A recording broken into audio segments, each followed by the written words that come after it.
जो भाजपा के लोग हैं उनको इस देश के संविधान में कोई भरोसा नहीं बचा है।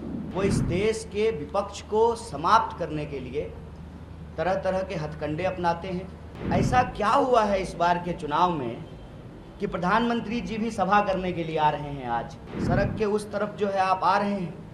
हम उम्मीद करते हैं कि प्रधानमंत्री जी इस बारे में एक शब्द बोलेंगे कि हम लोग जो अपने कैंपेन में बोल रहे हैं कि मौजूदा सरकार देश में तानाशाही थोपना चाहती है। जो भाजपा के लोग हैं उनको इस देश के संविधान में कोई भरोसा नहीं बचा है। इसीलिए वो इस देश के विपक्ष को समाप्त करने के लिए तरह तरह के हथकंडे अपनाते हैं। वो पहले बदनाम करते हैं, फिर डराते हैं और फिर खरीदने का प्रयास करते हैं।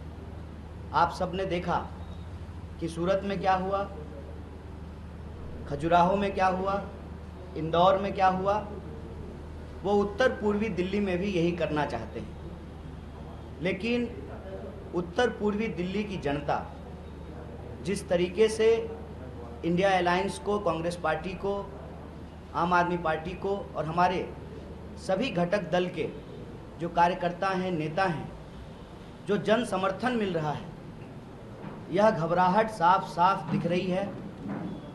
2 बार से बीजेपी के सांसद हैं यहाँ पर।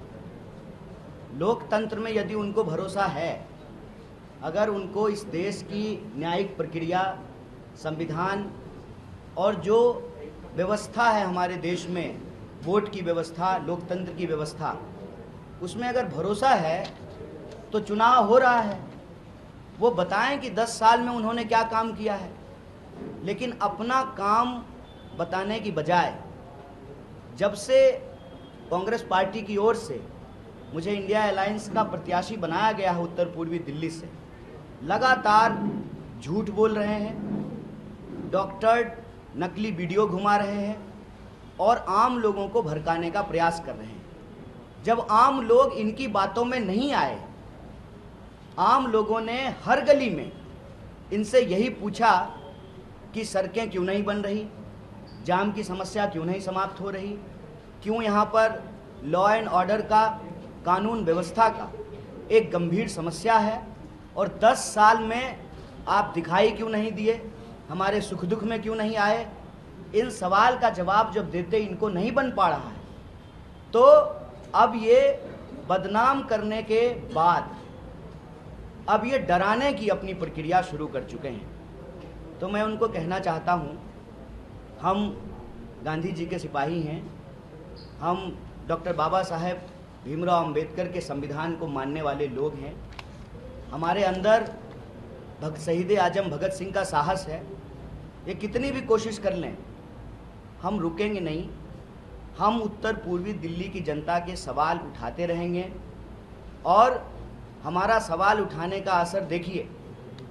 10 साल हो गए, 10 साल से सांसद हैं साहब और 10 साल से प्रधानमंत्री जी, आदरणीय प्रधानमंत्री जी प्रधानमंत्री हैं। एक बार भी उत्तर पूर्वी दिल्ली नहीं आए। ऐसा क्या हुआ है इस बार के चुनाव में कि प्रधानमंत्री जी भी सभा करने के लिए आ रहे हैं आज। और जहां प्रधानमंत्री जी सभा करने के लिए आ रहे हैं, आदरणीय प्रधानमंत्री जी, आप कहते हैं बेटी बचाओ बेटी पढ़ाओ। कल हमारे ऊपर हमला करने के प्रयास में एक जो महिला पार्षद है, छाया शर्मा, जिस वार्ड में प्रधानमंत्री जी आ रहे हैं उसी वार्ड की जो पार्षद है, उस महिला पार्षद पर भी अटैक किया गया, स्याही फेंकी गई। बाकी कंप्लेन उन्होंने पुलिस में कराई है। तो आप कहते हैं बेटी बचाओ बेटी पढ़ाओ। सड़क के किस तरफ आपके समर्थक हमला कर रहे हैं, सड़क के उस तरफ जो है आप आ रहे हैं। हम उम्मीद करते हैं कि प्रधानमंत्री जी इस बारे में एक शब्द बोलेंगे। देश के लोगों ने उनको अपना आशीर्वाद दिया, 2 बार प्रधानमंत्री बनाया, लोकतंत्र के द्वारा चुने हुए 140 करोड़ लोगों के प्रधानमंत्री हैं। वो उस पार्षद के भी प्रधानमंत्री हैं जिस पार्षद के ऊपर यह कायराना हमला किया गया है।